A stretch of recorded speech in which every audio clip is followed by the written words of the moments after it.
사람이 살다 보면 참 여러 번의 고비를 만나는 것 같습니다. 흔히들 그걸 터닝 포인트라고 하더라고요. 제 인생은 나름 굽이굽이 참 매듭이 많았어요. 첫 번째 매듭은 고등학교 2학년 때였어요. 사실 그때까지만 해도 저는 빼짝 마르고 키만 큰 약간 멀대 같은 스타일이어서 여고생임에도 불구하고 후배들이 오빠라고 부르는 그런 스타일이었습니다. 사실 운동도 좋아하고 공부도 못하는 편은 아니어서 여자 고등학교 안에서 남자 선배 같은 역할을 저도 모르게 했다고나 할까요?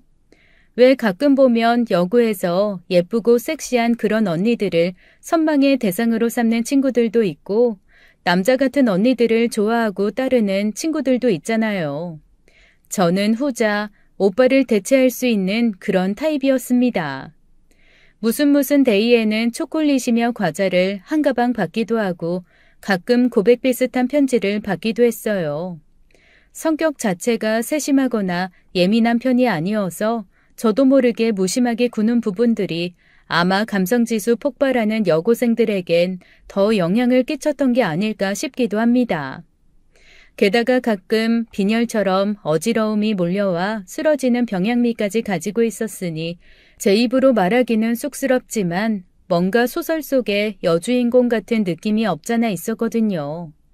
키 크고 말랐는데 짧은 머리에 운동 공부 다 잘하고 가끔은 어지럽다며 쓰러져 양호실에 누워있는 그런 과묵한 언니요.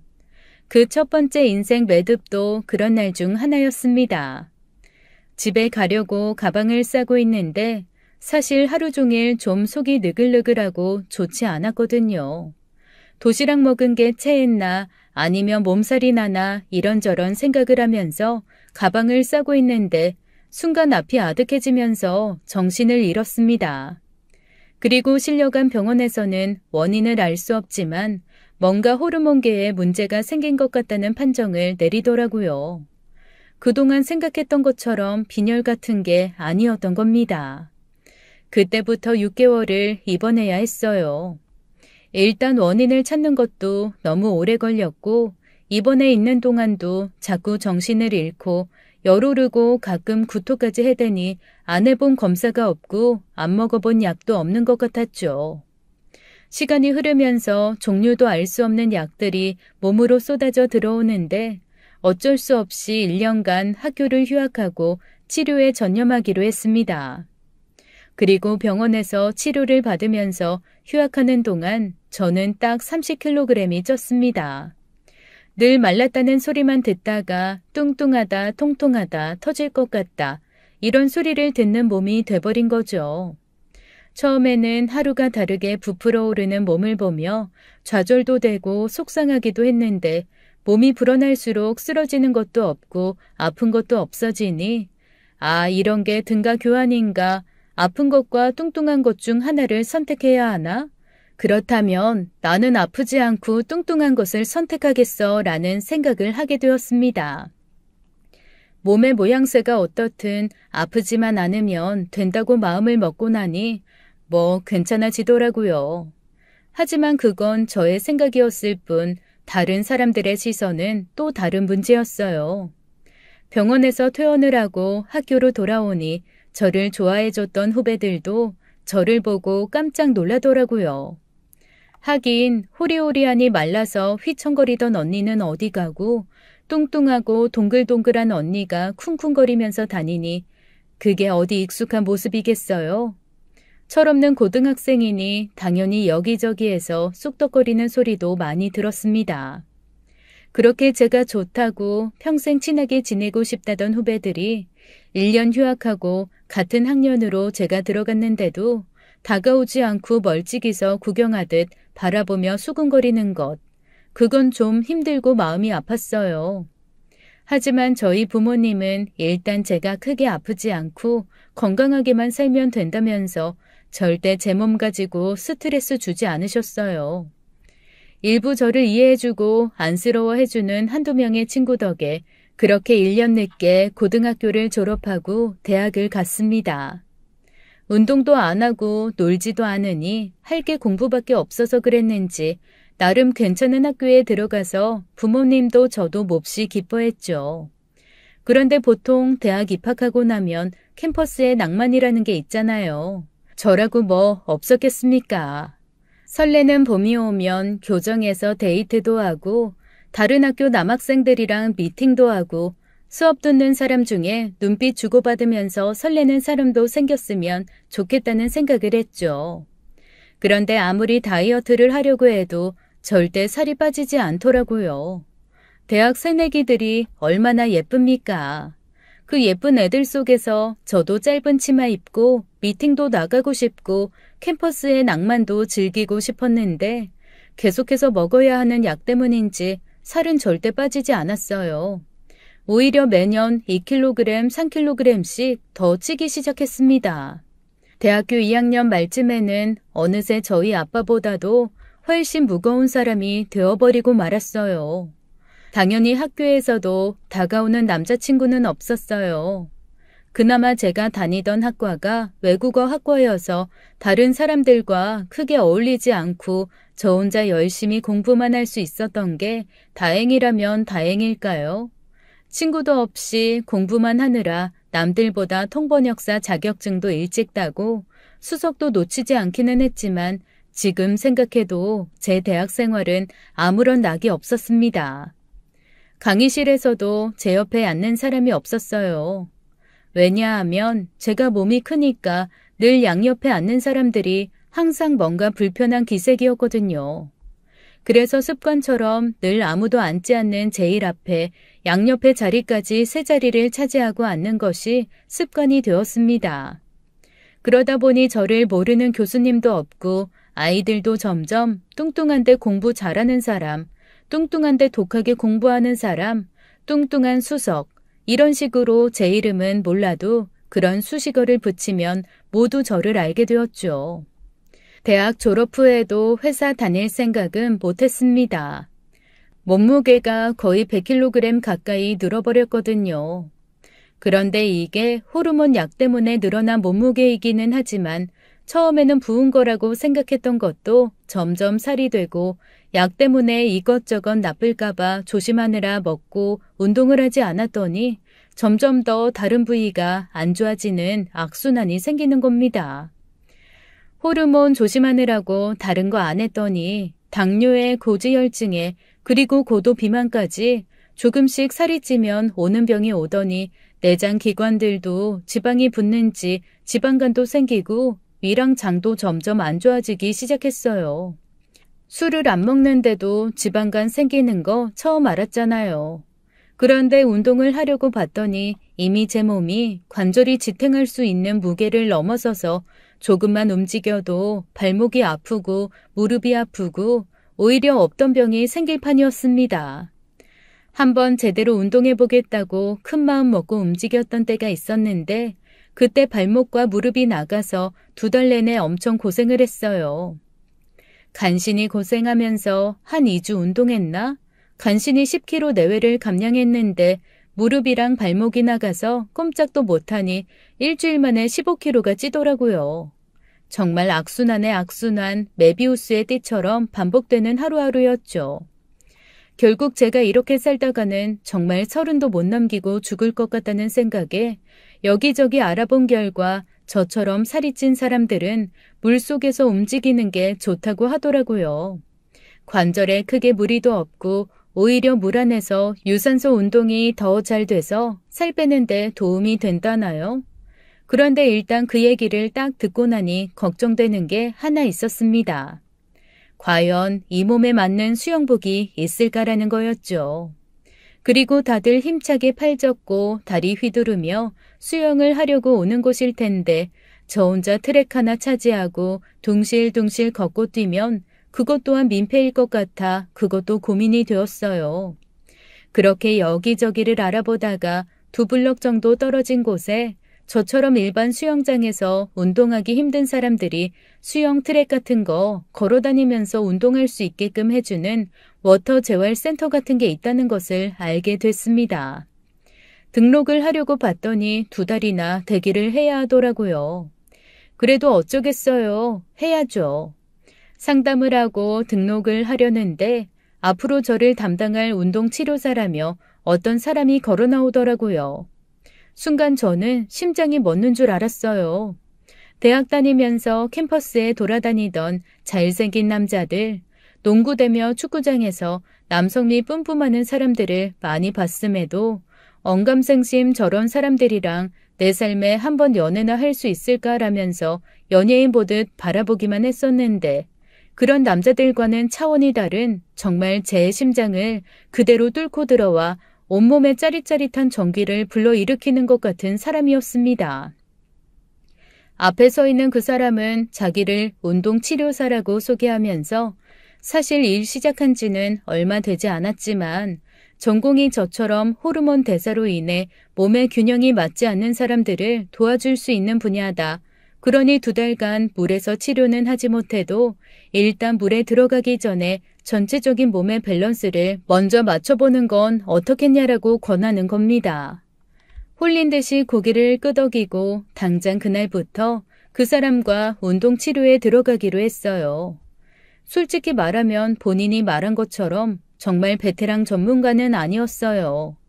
운동을 지도하면서도 순간순간 본인이 헷갈려서 어버버 하는 게 느껴졌거든요. 그리고 아직 요령이 부족해서 그런 건지 제 운동을 도와주면서 신체 일부를 들어서 스트레칭 도와주고 그래야 할 때 부피감과 무게감에 짓눌려 혼자 당황하는 게 보이더라고요. 보통 전문가들은 힘으로 하는 게 아니라 요령으로 하잖아요. 아직 요령이 부족해서 있는 힘 없는 힘 다 쓰며 얼굴 벌개져서 헉헉거리는데 그것조차 너무 귀엽고 사랑스러워 보였습니다. 그러면서도 얼마나 다정하고 자분자분하게 얘기를 잘하는지 본인 얘기도 살랑살랑 해주고 자기 꿈도 말해주며 아주 다정하게 굴더라고요. 보니까 저랑 5살이 차이 나고 운동치료를 배우고 직업으로 삼은 이유도 선했습니다. 처음 일을 시작한 게 이 분야라며 자기는 정말 다른 사람들이 건강한 삶을 살게 해주는 게 목표라면서 행복한 웃음을 짓는데 그때마다 제 가슴이 너무나도 콩닥콩닥 뛰었습니다. 저희 집이 시골에서 낙농업을 크게 해요. 그나마 자동화가 많이 되어서 예전보다는 덜 힘든데 그래도 소들이 행복하고 편하려면 일일이 사람 손을 좀 가야 하는 부분이 있거든요. 그거 알아요? 소들도 기계적으로 사료주고 똥 치워주고 그러기만 하면 행복해하지 않아요. 그런데 하루에도 몇 번씩 들여다보면서 쓰다듬어주고 말 걸어주고 하다못해 잠자리에 까는 집도 사람이 하나하나 다듬어주면서 잘 자라고 하면 그거 알아듣고 엄청 행복해하거든요. 그런 소들이 내놓는 우유 진짜 고소하고 맛있어요. 몰랐으면 모를까 아는데 안 할 수 없잖아요. 그래서 저희 부모님이랑 주변에서 농장하시는 분들 아무리 자동화되었어도 새벽부터 나가 밤 늦게까지 소 살피고 그러시거든요. 그런 분들이 제일 먼저 망가지는 게 관절이랑 근육이에요. 나중에 시골 내려가서 그런 분들 치료하면서 사는 게 제 꿈이에요. 아니 꿈도 어쩜 이렇게 제 맘에 들던지요. 제 꿈도 시골살이거든요. 게다가 더 마음에 들었던 건 아버지가 낙농업을 크게 하신다는 거였습니다. 한 번은 갓 짠 우유를 먹어본 적이 있냐며 저한테 냉장고에서 레트로한 유리병에 담긴 하얀 우유를 하나 꺼내주는 겁니다. 그리고 씩 웃으며 이거 아무나 주는 거 아니다. 정말 운동 열심히 하시라고 자기가 뇌물처럼 주는 거니까 한번 마셔보라는 겁니다. 이게 우유예요? 네, 아침에 제가 짜서 딱 살균만 해서 가지고 올라온 거예요. 제가 오늘 새벽에 아버지 농장에서 올라왔거든요. 오늘 새벽에요? 주말마다 내려가서 농장일 도와요. 뭐 어차피 언젠가는 물려받아야 하니 주말에 농장일 도와드리고 올라오면서 갓 짠 거 갖고 온 거예요. 아마 일반적으로 사 먹는 거랑은 차원이 다를걸요. 그에게서 우유를 받아드는 순간 제 머릿속에는 종이 울렸습니다. 상상의 나래를 그때부터 펼치기 시작했죠. 이 남자와 결혼하면 얼마나 좋을까? 소들이 풀을 뜯어먹고 있는 푸르른 초원 위에 나는 하얀 베일을 쓰고 이 우유 한 잔을 부케처럼 손에 들고 그렇게 우리는 영원을 맹세하며 혼인서약을 하겠지? 저도 모르게 푸른 초원에 하얀 드레스를 입고 그와 서서 영혼의 맹세를 하는 상상을 하며 혼자 흐뭇하게 웃고 있는데 제 마음속에서 어떤 얘기가 흘러가고 있는지도 모른 채 그는 빙긋 웃으며 저에게 어서 우유를 먹어보라고 채근했습니다. 한 모금 우유를 마셨는데 세상에 제가 이때까지 먹었던 건 우유가 아니더라고요. 이렇게 맛있고 신선하고 고소한 게 과연 우유라니. 저도 모르게 눈이 동그래졌어요. 그런데 그가 그 모습을 보고 갑자기 막 웃으면서 이러는 거예요. 정말 되게 귀여우신 면이 있네요. 귀여우신 면이 있네요 라는 소리가 아주 천천히 한 글자 한 글자 제 마음에 와서 총알처럼 콕콕콕콕 박히는 듯 했습니다. 저도 모르게 얼굴이 빨개졌고 유리병을 으스러질 듯 손에 꼭 쥐었어요. 그런데 그도 자기도 모르게 그런 말을 푹 해버리고 혼자 살짝 당황하더라고요. 얼굴이 빨개지면서 저한테 그러는 거예요. 죄송해요. 제가 사실은 환자분한테 이런 얘기하면 안 되는데 제가 좀 섬을 넘은 것 같습니다. 죄송합니다. 그때 어디서 그런 용기가 났을까요? 저도 모르게 그랬습니다. 아니에요. 그러지 말고 그냥 저를 계속 귀여워해 주시면 안 될까요? 네? 귀여워해달라고요? 당황스러운 그의 얼굴을 보며 저는 눈을 질끈 감았습니다. 아, 나도 오바했구나. 우유 한 잔 얻어먹은 거 가지고 무슨 낙농 농장에서 결혼하는 상상을 다 하고 연애 한번 못해본 모태솔로의 허무맹랑한 상상. 내가 그동안 드라마랑 책으로만 연애 공부한 게 이렇게 티나는구나 하는 생각에 창피함과 자책이 파도처럼 밀려왔어요. 그리고 후회와 창피함이 한번 훅 스치고 지나간 후에는 자괴감과 더불어 앞으로 운동은 어디서 해야 하나 싶은 걱정이 밀려왔습니다. 이 사람한테 귀여워해달라고 얘기하다니 내가 미쳤구나. 나 이제 운동 치려고 뭐고 끝났네. 그런 생각을 하며 제가 눈을 질끈 감고 혼잣말처럼 중얼거렸습니다.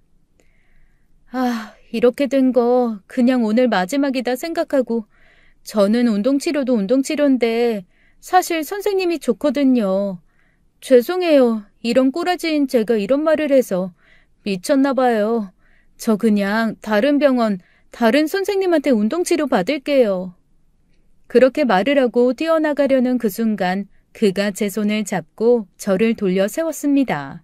그러지 말고 그냥 나한테 받아요. 내가 꼭 건강하게 만들어줄게요. 우리 이렇게 병원에서 만나는 거 말고 밖에서 데이트도 운동도 하면서 할까요?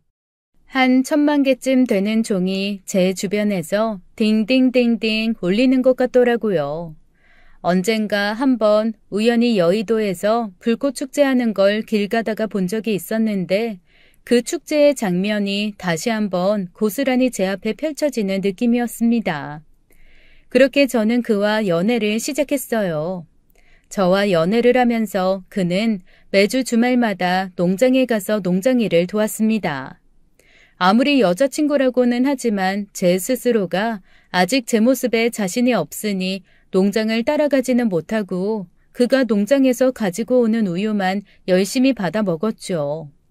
그런데 우유가 담긴 병이 1병, 2병, 10병, 20병, 100병, 150병 이렇게 쌓여갈수록 점점 제 것도 아닌 그 농장의 애정이 뿜뿜 생기는 거예요. 한번 꼭 그 농장을 내려가서 보고 싶다는 생각이 들더라고요. 그리고 그와 함께 시간을 보내면서 저는 아주 꼴보기 싫을 만큼 뚱뚱한 몸에서 그냥 좀 글래머러스한가? 조금만 더 빼면 통통까지 가겠다 정도의 수준으로 건강도 찾고 살도 많이 빠졌습니다. 물론 일반 사람들이 봤을 때는 덩치가 좀 있네, 몸이 좀 크네 라고 받아들여질 만한 사이즈였지만 그래도 시중에서 파는 옷 중에 제가 옷을 고를 수 있다는 것 그것만으로도 저는 충분히 행복하더라고요. 그전까지는 저한테 맞는 옷이 없어서 미국이나 유럽 이런 곳에서 X가 10개쯤 있는 X10 라지 이런 거 사입고 그랬었거든요. 그래도 이제는 우리나라 남자들 옷 중에서 좀 크게 나온 거, 그 정도는 입을 수 있는 몸이 됐으니까요. 그 시간 동안 남자친구가 얼마나 노력을 해줬는지 몰라요. 그리고 저한테 연애한 지 3년 만에 이렇게 얘기하더라고요. 자기, 딱 10kg만 더 빼면 우리 결혼하자. 왜 10kg이야? 지난번에 자기가 그랬잖아. 엑스라지 정도까지만 입어도 행복할 것 같다고.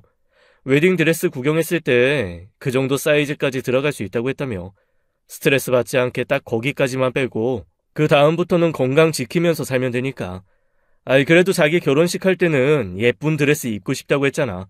그거 입고 입장할 수 있게 내가 더더 열심히 운동 도와줄게. 이렇게 예쁜 청혼을 제가 들을 수 있을 거라고는 생각도 못했습니다. 그러더니 저한테 또 그러더라고요. 이번 주에 같이 농장 내려가서 엄마 아빠한테 인사드리자는 겁니다. 이미 남자친구는 저희 엄마 아빠 만난 지 몇 년 됐거든요. 제가 거의 연애 시작하자마자 너무 좋은 나머지 좋은 거 숨기지도 못하고 엄마 아빠한테 자랑을 해대서 저랑 사귄 지 한 달 만에 이미 엄마 아빠 다 만나고 다 같이 여행도 몇 번 다녀왔어요. 그래서 이미 저희 집에서는 심리적인 사위거든요. 그런데 제가 몇 번 같이 농장으로 내려가자는 건 거절했었습니다. 제 몸도 자랑스럽지 않고 아무래도 아픈 적이 있다고 하면 시부모님 되실 분들이 싫어하실까봐 제 마음 한구석에 좀 걸리는 게 있었거든요.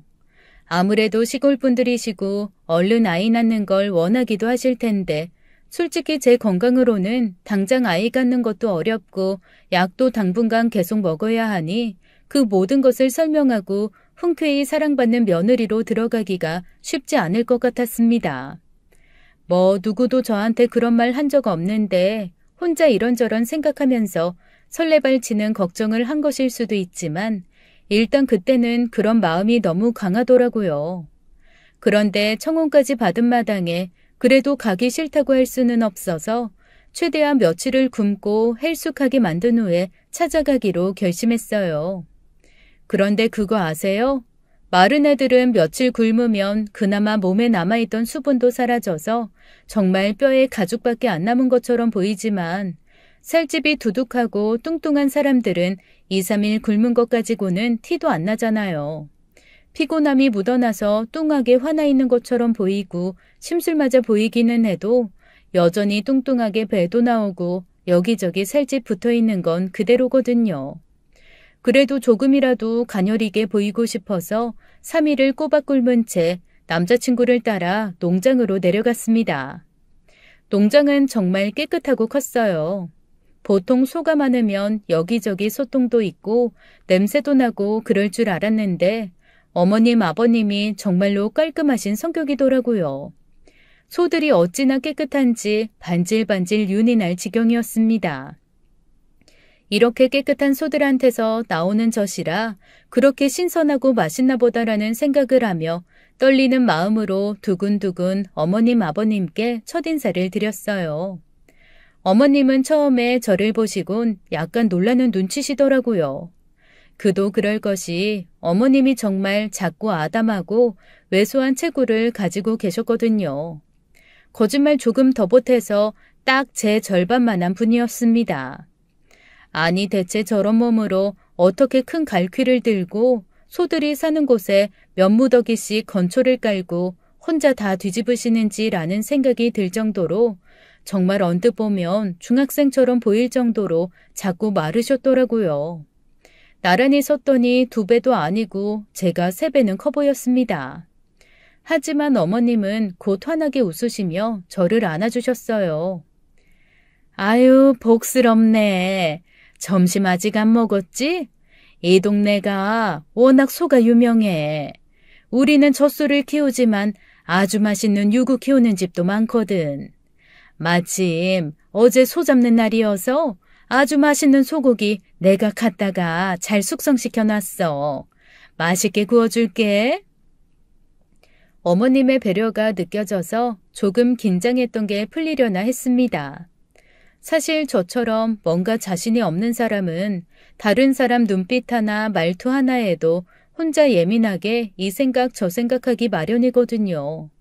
부디 아버님도 어머님처럼 대해주셨으면 좋겠다는 생각을 하고 있는데 마침 저 멀리서 아버님이 걸어오고 계시더라고요. 농장에서 막 일을 마치고 오신 듯 작업복 차림이셨는데 저를 보더니 깜짝 놀란 얼굴을 숨기지 않으시더라고요. 그러면서 갑자기 인사도 하기 전에 그러시는 겁니다. 아이고, 아이 너무 커가지고 나는 우리 소가 옷 입고 서 있는 줄 알았네. 아, 얼굴이 너무 빨개지면서 민망했습니다. 옆에 있던 남자친구도 당황해서 자기 아빠한테 막 뭐라고 하더라고요. 아니, 처음 보는 사람한테 그런 막말이 어디 있냐고요. 그런데 아버님은 너무 아무렇지도 않게 아니 뭐 소처럼 보여서 속았다 그랬는데 내가 내 입 가지고 말도 못하냐라며 무심히 대답하시는 거였습니다. 그리고는 진짜 아무렇지도 않게 혼잣말로 이놈 자식은 별 쓸데없는 걸 가지고 난리라며 들어가서 밥 먹자고 훅 먼저 들어가 버리시더라고요. 오히려 당황한 건 저보다 시어머니 되실 분과 남자친구였습니다. 계속 저한테 아기는 없다, 말버릇이 저런 거다라고 위로를 건네시는데 저는 처음에 아버님이 제가 싫어서 그러신 줄 알았어요. 그런데 밥 먹으면서 가만히 말씀하시는 걸 들어보니까 그냥 그런 스타일이시더라고요. 안 그래도 농장 내려오기 전에 남자친구에게 몇 번 들은 적은 있거든요. 아버님이 말씀이 좀 세고 투박해서 동네 사람들과 마찰도 좀 있고 자기도 적응이 안 된다고요. 그럴 때마다 저는 워낙 제 몸에 대해, 스타일에 대해 사람들이 쑥덕거리는 걸 오래전부터 들어와서 괜찮을 거라 생각했습니다. 하지만 그게 생각만큼 쉽게 적응이 되지는 않더라고요. 아마 시아버지 되실 분이어서 더 그랬는지도 모르겠습니다. 몇 번 더 만나면 적응될까, 첫날부터 적응하기는 좀 힘든 화법인 건 분명했어요. 아니 밥을 먹는데 그래도 제가 며느리가 되려자고 아들이 데리고 온 여자친구인데 저에 대해서 궁금한 게 있으실 거 아니에요. 혹은 뭔가 물어보거나 대화를 하더라도 저랑 대화가 될 만한 것을 하는 게 맞잖아요. 그런 배려가 전혀 없으시더라고요. 어머님은 그래도 번역이란다고 들었다. 외국어라는 게 참 어려운 건데 대단하다. 가장 최근에 한 번역은 뭐냐? 제일 힘들었던 건 뭐냐? 혹시 외국 생활을 한 적이 있어서 번역을 하게 된 거냐 등등 저한테 이것저것 물어보셨습니다. 오히려 그렇게 물어봐 주시니까 저도 어려운 마음이 좀 풀리면서 이런저런 대답을 하고 수다를 통해 입이 풀리니 마음도 좀 풀리고 그러더라고요. 그런데 아버님은 어머님이 애써 화제를 가져와 얘기를 풀어내려고 해도 훅 당신이 하고 싶은 말만 휙 지르면서 대화의 맥을 끊어버리시는 분이었습니다. 그게 몇 번 반복되니까 속으로 내가 너무너무 싫어서 일부러 그러시는 건가 싶어 잠시 당황을 했는데 듣다 보니 그냥 당신이 하고 싶은 얘기가 많고 그 얘기가 더 중요한 그런 분이시더라고요. 덕분에 저는 평생 들을 일 없고 별로 궁금하지도 않았던 윗집 상추가 병이 들어 밭을 죄다 뒤집어 엎어야 하는 얘기, 아랫집 돼지가 새끼 낳다가 죽은 얘기, 뒷집 할머니가 고스톱 치다가 빈정상한 다른 할머니네 집 소 한 마리 훔쳐가려다가 걸려서 대판 싸운 얘기 등등을 고스란히 들어야만 했습니다. 그렇다고 또 그런 얘기를 막 재미있게 즐겁게 하시는 것도 아니에요. 정말 딱 뉴스에서 아나운서가 사실 전달하듯 툭 던지고 아무도 대답 안 하면 그 다음 얘기 툭 또 던지는 식이지요. 저희가 뭔가 질문을 하면 대답도 안 하세요. 본인이 모르는 거면 그냥 못 들은 척 하시는 건지 아니면 무시하시는 건지 영 애매하더라고요. 아주 긍정적으로 최대한 좋게 생각하면 그냥 담백하신 분 같기도 하고 나쁘게 생각하면 사람 완전 무시하는 것 같기도 하고 영 헷갈렸습니다. 그런 자리이다 보니 쫄쫄 굶고 가서 3일 만에 먹는 고기인데도 어디로 들어갔는지 모르겠더라고요. 몇 점을 집어먹었는지 내가 많이 먹은 건지 적게 먹은 건지 판단도 안 되는 상황에서 얼추절추 점심 먹고 남자친구와 함께 농장 구경을 하러 나왔습니다. 나오자마자 남자친구가 저한테 그러더라고요. 자기 아빠 때문에 너무 민망하고 미안하다. 그런데 학교 다닐 때부터도 친구들한테 우리 아빠 독설가로 유명했다. 그런데 그 독설이 일부러 사람 상처 주려고 하는 게 아니라 정말로 아빠는 아무 생각 없이 그렇게 생각을 해서 하는 거라며 이런 얘기를 해줬어요. 나랑 진짜 제일 친한 친구가 있거든. 어렸을 때 살짝 소아마비를 앓아서 다리 한쪽이 한 10cm 정도 짧은데 아버지가 어느 날 그 친구한테 너는 평생 그렇게 절뚝이며 걸을 거냐? 한쪽 다리 짧을 거를 길게 못 만들면 뭐 나머지 다리 한쪽을 조금 잘라서 길이를 맞추는 게 편하지 않겠냐고 그러는 거야. 그래서 그 집 엄마 아빠가 와가지고 아빠랑 대판 싸우고 그 집 엄마가 우리 아빠 머리끄덩이 잡을 뻔했잖아. 세상에, 그 친구 너무 상처받았겠다. 아니, 아버님 너무하신데? 어떻게 그런 말씀을 하시지?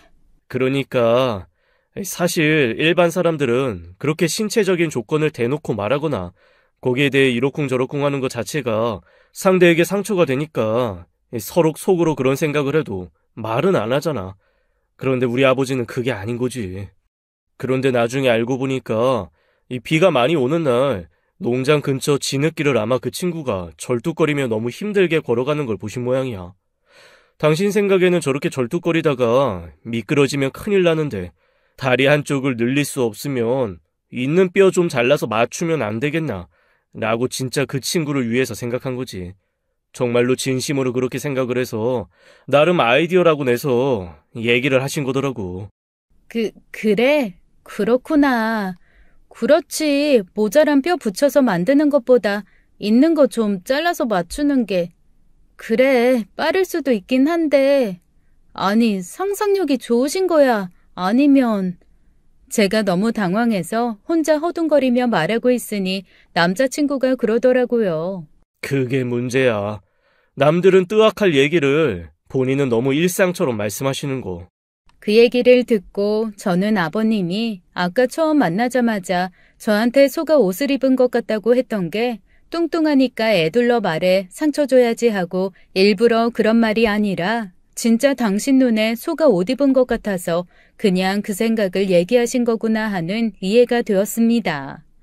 상대가 기분이 나쁘고 좋고는 사실 아버님에게는 두 번째 문제이고 일단 본인 생각이 거침없이 밖으로 나오시는 분인 거죠.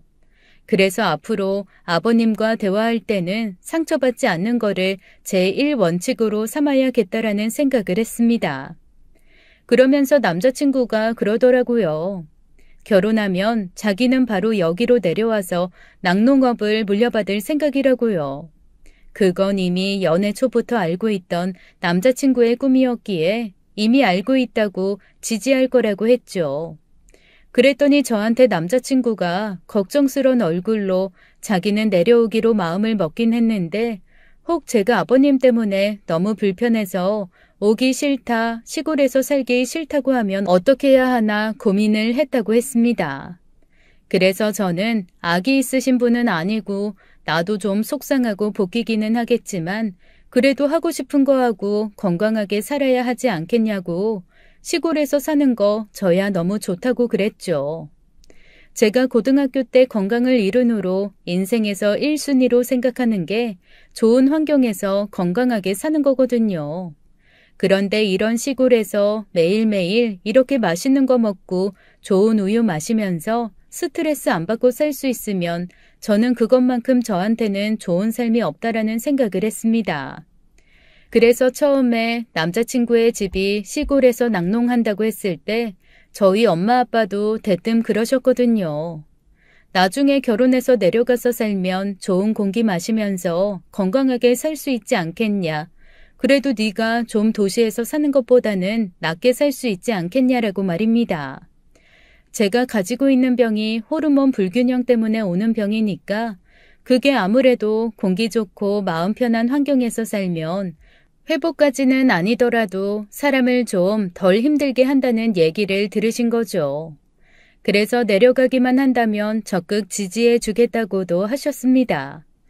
제가 너무너무 좋다고 하니까 남자친구가 다행이라는 듯 저를 꼭 안아주더라고요. 그러면서 농장 일은 딱히 저한테 맡기지 않을 거고 집도 같이 살지 않을 거다. 여기는 너무 구석에 있는 농장이니 여기서 차로 20분 정도 떨어진 곳에 있는 읍내 쪽에다가 집을 구하고 저는 계속하던 번역 일을 할 수 있게끔 방 하나를 작업실처럼 꾸미겠다고 하더라고요. 저는 그것도 좋고 이것도 좋고 다 좋다고 했어요. 어차피 농장 일은 제가 한 번도 해본 적이 없기 때문에 전혀 도움이 안 될 거를 알고 있어서 남자친구가 하자는 대로 할 참이었습니다. 그렇게 저희는 인사드린 지 10개월 만에 결혼을 했어요. 결혼식도 얼마나 웃겼는지 모릅니다. 저희 답례품으로 아버님 농장에서 나온 우유 한 병씩 드렸거든요. 다들 너무 맛있어 하시고 좋아하셨는데 이후에 아버님이 그러시더라고요. 며느리라고 들어와서 일 좀 시켜볼까 했더니 들어오자마자 시아버지 일 시키는 애라고 아주 보통 내기 아니라고 말이죠. 뭐 의도한 거는 아니었지만 나중에 남편이 그러더라고요.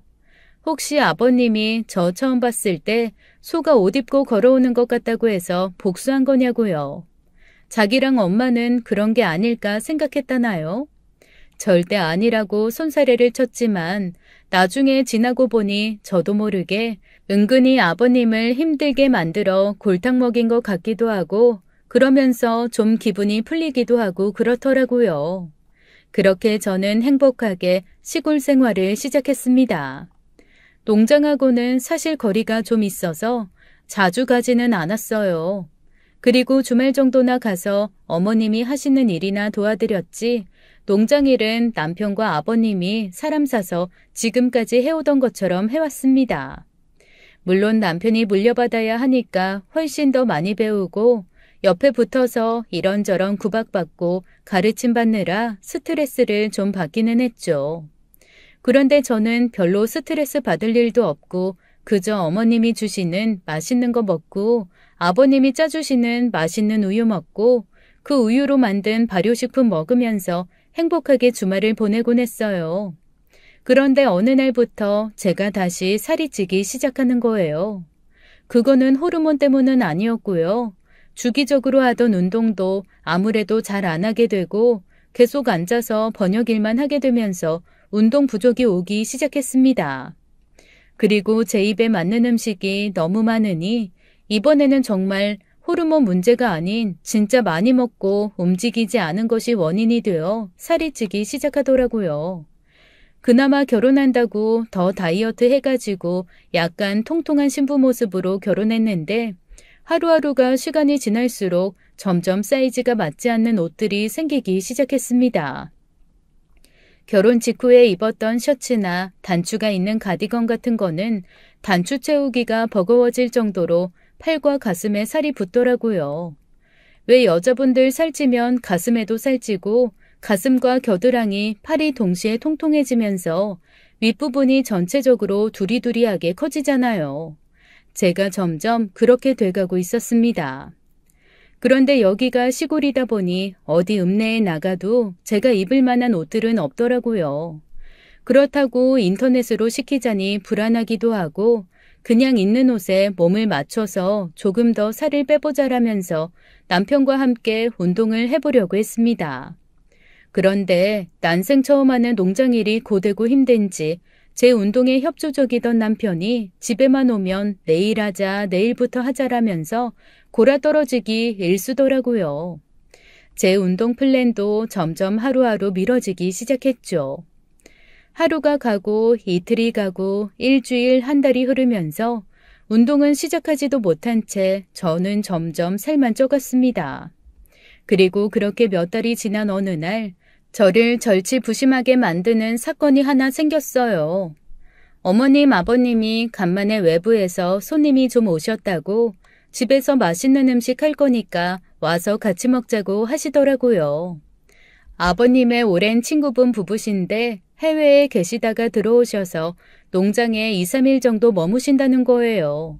간만에 부부 동반으로 농장 구경도 하고 그 근처에 좋은 데도 놀러 갔다 오시고 외국으로 돌아가기 전날 그래도 저희 한번 보고 밥 한번 먹는다고 식사 같이 했으면 좋겠다고 하셨다는 거죠. 마침 주말이고 해서 가서 뵙기로 했습니다.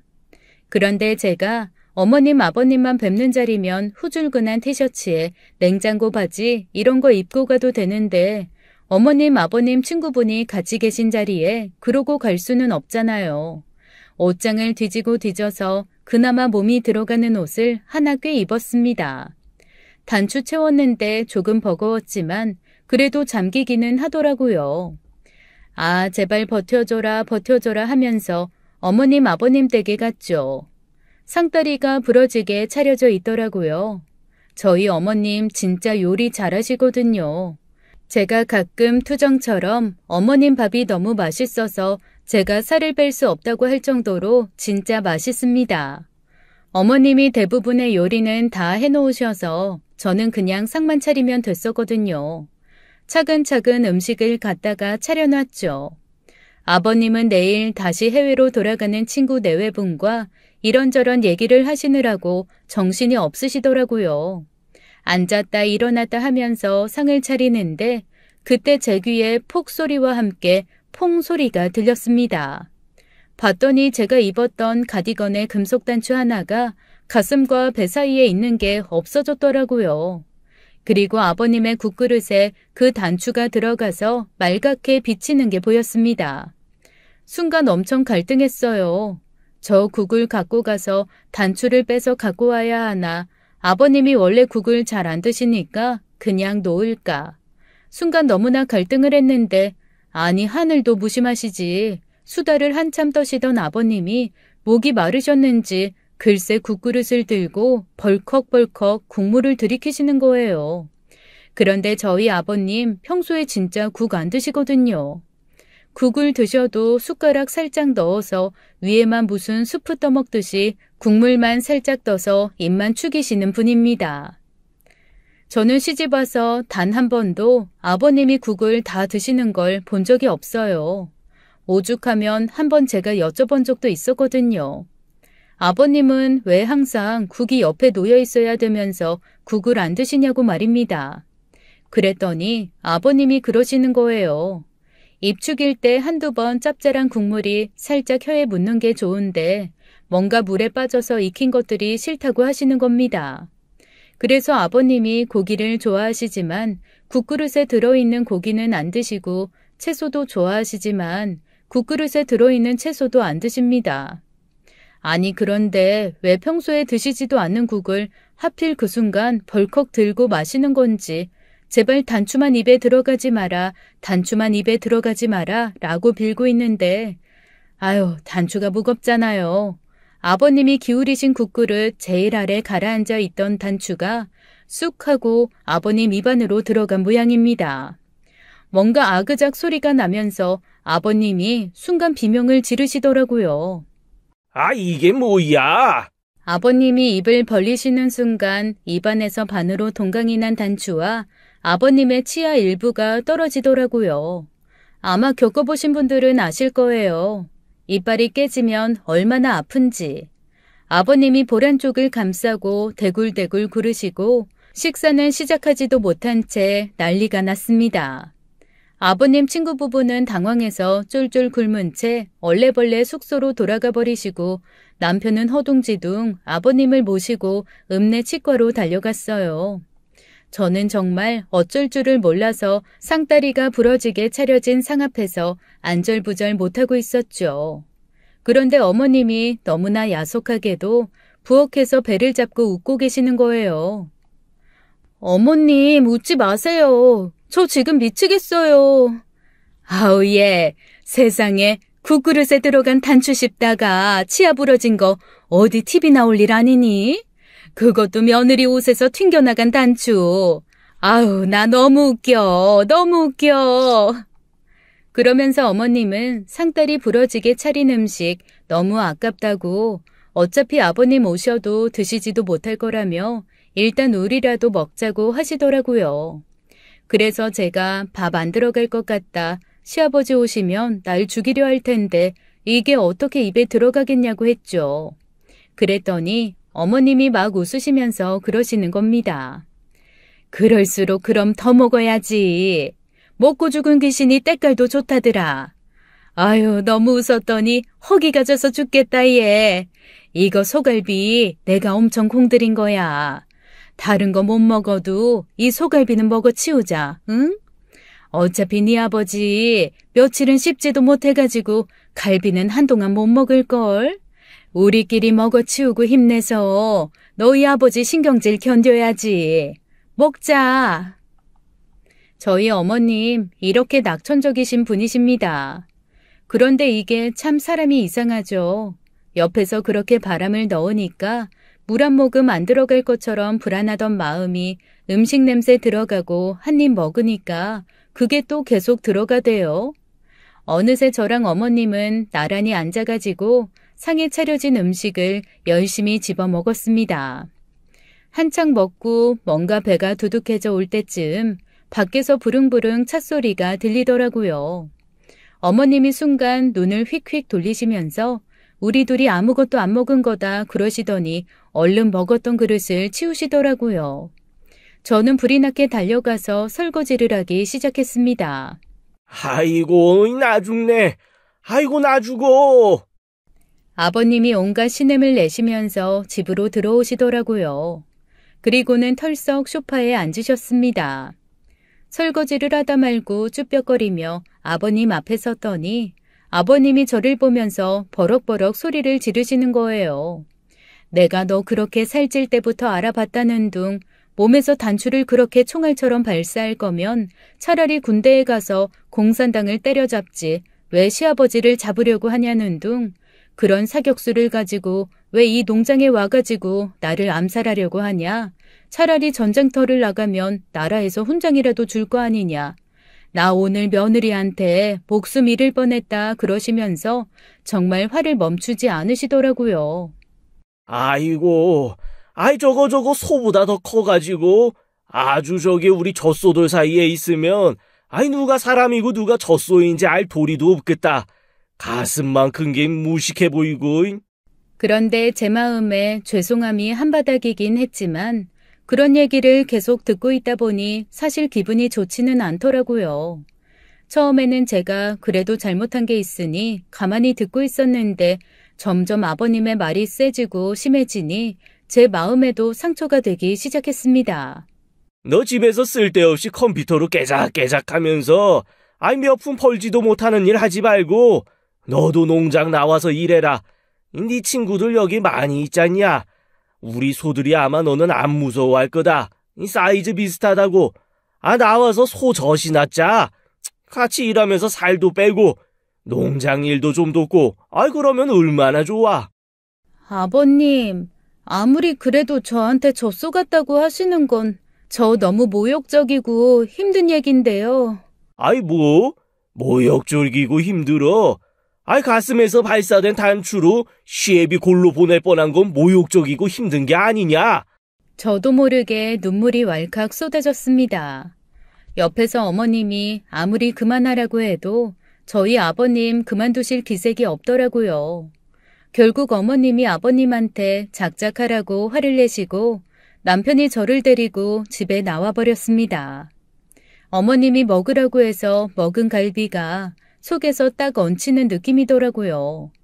차를 타고 오면서 제가 죽죽 울고 있으니 남편이 어쩔 줄을 몰라 하면서 저한테 사과를 하더라고요. 제가 같이 운동하자고 할 때 운동 같이 해줬어야 되는데 미안하다며 아버지가 저렇게까지 얘기하실 줄은 몰랐다고 말이죠. 병원에서도 별 말씀 안 하시길래 그냥 넘어가실 줄 알았다면서 계속 미안하다고 하는데 남편이 사과하는 걸 들으니까 제가 더 속상한 거예요. 그 사람이 사과할 일이 아니잖아요. 그래서 아니다, 다 내 탓이다 이러면서 그날 저녁 저는 펑펑 울고 말았습니다. 그런데 참 희한하죠. 마음에 도끼라는 게 생기기 시작하니까 정말 입맛이 뚝 떨어지더라고요. 남편이 함께 운동해주지 못하면 저라도 해야지 싶어서 그 다음 날부터 새벽 5시에 일어나 2시간씩 천천히 동네를 걷기 시작했습니다. 그리고 아침은 정말 간단하게 요거트 하나 먹었고요. 점심은 풀만 한가득 먹고 밥과 계란 아주 조금 먹고 저녁은 생으로 굶었습니다. 처음에는 너무 힘들더라고요. 이렇게 살을 뺄 바에야 안 사는 게 낫지 않나 싶은 생각도 들고 내가 무슨 영화를 보겠다고 이렇게까지 살을 빼야 되나 싶기도 하고 우울증까지 몰려오고 정말 정신적으로도 너무 피폐했어요. 아니 단어가 생각이 안 나서 번역도 못하겠더라니까요. 하지만 그 고비를 넘기고 한 달이 지나고 두 달이 지나니 점점 살이 빠지기 시작했습니다. 조금씩 살이 빠지니까 재미가 붙더라고요. 어느 정도 무릎과 발목에 무리가 가지 않는 선까지 살이 빠진 후에는 동네에 있는 헬스장을 끊어서 본격적으로 PT도 받기 시작했어요. 근육을 만들어서 건강해지는 게 목표였거든요. 그리고 그동안 저는 주말에도 한 번 농장을 찾지 않았습니다.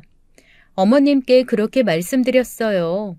아버님 당분간은 저 안 보시는 게 아버님도 편하실 것 같고 저도 사실 너무 별낯이 없으니 제 몸 좀 만든 다음에 찾아뵙겠다라고 말이죠. 어머님이 너무 미안해하고 속상해하고 안쓰러워하셨지만 제 마음을 충분히 이해해 주셨습니다. 아버님은 당연히 그동안 저한테 연락 한 번 없으셨고 저는 그냥 가끔 안부 전화하면서 주말에도 일이 좀 바쁘다 그래서 못 갈 것 같다라고 했는데 서운한 기색도 없이 오히려 저한테 그러시더라고요. 그러게 주말에도 쉬지 못하는 그딴 일 왜 하냐고 와서 네 친구들이랑 같이 놀면서 농장일 좀 하라고 했더니 왜 말을 안 듣느냐고 말이죠. 아유, 여전히 아버님에게 저는 젖소 친구인 거죠. 여전히 마음은 상했지만 일단 귀를 닫고 제 몸에 집중하기로 했습니다. 그렇게 열심히 살을 빼는데 세상에 생각지도 못한 상황이 벌어졌어요. 임신이 된 겁니다. 저랑 남편 사실 임신에 대한 건 생각도 안 했었거든요. 왜냐하면 제가 아무래도 호르몬 쪽으로 질병을 가지고 있었던 전적이 있고 살도 너무 찌니까 여성적인 부분에서도 많은 것이 원활하지 못해서 쉽게 아기를 가지기 힘들다는 얘기를 들었기 때문에 아기에 대한 기대가 많이 없었거든요. 그런데 살을 빼고 나니까 아기가 생긴 겁니다.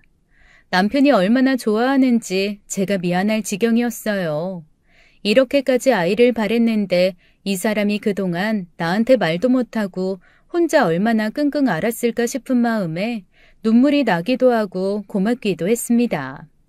어느 정도 안정기가 지난 후 시댁에도 이 사실을 알렸어요. 그랬더니 어머님 아버님이 정말 너무나 좋아하시면서 그러시는 겁니다. 얼굴 못 본 지 몇 달 됐는데 집으로 한번 오라고요.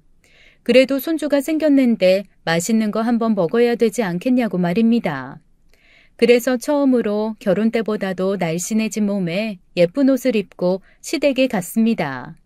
어머님 아버님을 부르면서 대문으로 들어갔더니 저를 보고 너무 놀란 어머님이 손에 들고 있던 조리기구를 떨어뜨리시면서 갑자기 제게 달려와서 절 안고 펑펑 우시더라고요. 세상에 이렇게까지 살을 빼서 네가 얼마나 힘들었겠냐. 쫄쫄 굶고 운동하고 이게 쉬운 게 아닌데 네가 이렇게 노력해서 천사가 찾아왔나 보다고 아이고 장하다 대견하다 이러면서 어머님이 우셨어요. 어머님이 우시는데 아유 저도 눈물이 나는 겁니다. 그런데 저희 아버님은 역시나 예쁜 말하는 분은 아니더라고요. 저를 딱 보시더니 대뜸 이러시는 거예요. 아니 적당히 좀 빼지 어디 그래가지고 애 젖이나 물릴 수 있겠냐고 애가 먹을 젖이나 남겨놓고 살을 뺀 거냐고 그러시는 거예요. 아유 저희 아버님 젖소를 키우셔서 그런가 왜 이렇게 가슴에 대한 집착이 심하신 건지 쪘으면 쪘다고 뭐라고 하시고 빼면 뺐다고 뭐라고 하시고 정말 아버님만 아니면 등짝을 한 대 확 치고 싶은 생각이 다 들더라니까요. 그리고 이쯤 되니 저도 참기가 힘들었습니다. 저 사실 진짜 살 빼느라고 너무너무 힘들었거든요. 그런데 아버님이 저렇게 말씀하시니까 갑자기 몇 달간 쌓였던 서운함에 제 노력을 무시하는 것 같은 서러움까지 딱 더해져서 진짜 화가 확 나는 거예요. 그래서 저도 모르게 벌떡 일어나서 아버님이라고 외쳤는데 그 순간 아버님이 갑자기 확 꼬꾸라지시면서 푹 쓰러지시는 겁니다.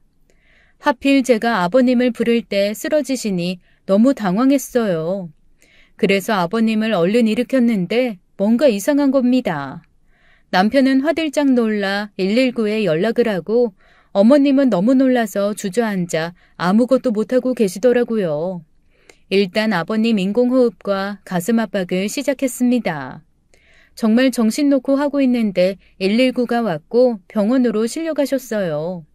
나중에 알고 보니 아버님 순간 약간의 뇌경색 비슷한 게 와서 쓰러지신 거였더라고요.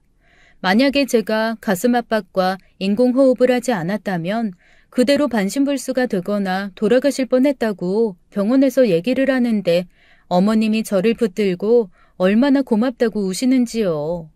의사 선생님이 그러시더라고요. 며느리 아니었으면 아버님 지금 병실이 아니라 아마 장례식장에 계실 거라고 말이죠. 그 얘기를 듣고 아버님이 제 손을 꼭 붙들고 그러시더라고요. 아가, 아이 네가 내 보물이다. 내가 말을 뽐새 없이 하는 거 잘 안다. 이 그래도 나는 한 번도 네가 미운 적도 없었고 이 너한테 내가 불만을 가진 적도 없다. 내가 세상에서 제일 사랑하는 며느리야. 아이 사실 가끔 내 새끼보다도 네가 더 좋다. 저는 아버님이 그런 말씀을 하실 수 있는 분이라는 것도 몰랐어요. 그 이후 저희 아버님은 동네가 알아주는 며느리 바보가 되셨습니다. 동네 사람들이 저에 대해 조금이라도 약간 흉보는 말 같은 거라면 저희 아버님 정말 불같이 화를 내며 손에 곡괭이를 들고 쫓아가서 휘두르실 정도로 최고의 며느리 바보 등극하셨어요. 그러면서 나중에 알게 됐죠. 저희 시아버님이 저보고 농장에서 일하라고 한 게 정말로 농장에 일손이 딸려서 제가 워낙 손이 꼼꼼하고 일을 잘하는 것 같으니 농장에 큰 도움이 되겠다 싶어서 하신 말씀이었다는 걸요. 그러면서 나름 이유를 만들려고 한 게 저랑 젖소랑 덩치 비슷하니까 같이 와서 소들이 너를 친근하게 생각할 것 같다 이런 얘기를 그렇게밖에 못하신 거였습니다. 그래서 제가 그랬죠. 사실 아버님 진심이 그게 아니었더라도 그런 말은 하시면 되게 서운한 말이라고요. 아버님이 멋쩍어 하면서 엄청 미안해 하시더라고요. 지금 저와 아버님은 오히려 남편과 제 사이보다도 훨씬 좋습니다. 남편이 조금이라도 서운하게 하면 저 바로 아버님께 얘기하고 아버님이 그러면 진짜 이놈 자식을 외치며 벌떡 일어나서 제 남편 등짝 스매싱하러 달려나가 주시거든요. 어머님이 아니 무슨 며느리가 말만 하면 총알처럼 튀어나가는 게 아주 충성스러운 강아지 같다고 놀리실 정도예요. 저는 이렇게 행복하게 농장에서 아버님 사랑 듬뿍 받고 어머님의 약간의 사랑과 질투를 받으며 행복하게 살고 있습니다. 다음 달부터는 번역일을 조금 줄이고 안 그래도 농장일 조금 도와드리려고요. 아버님이 제가 옆에 있으면 좋겠대요. 아무 일 안 해도 좋으니까 그냥 옆에서 수다만 떨라고 하시더라고요. 그래서 아버님 행복하게 해드리기 위해서 농장에 나가볼 참입니다. 저희 아버님 무뚝뚝하고 약간 말을 험하게 하시긴 하지만 상관없습니다. 그 안에 깊이 숨은 애정을 이제는 잘 아니까요.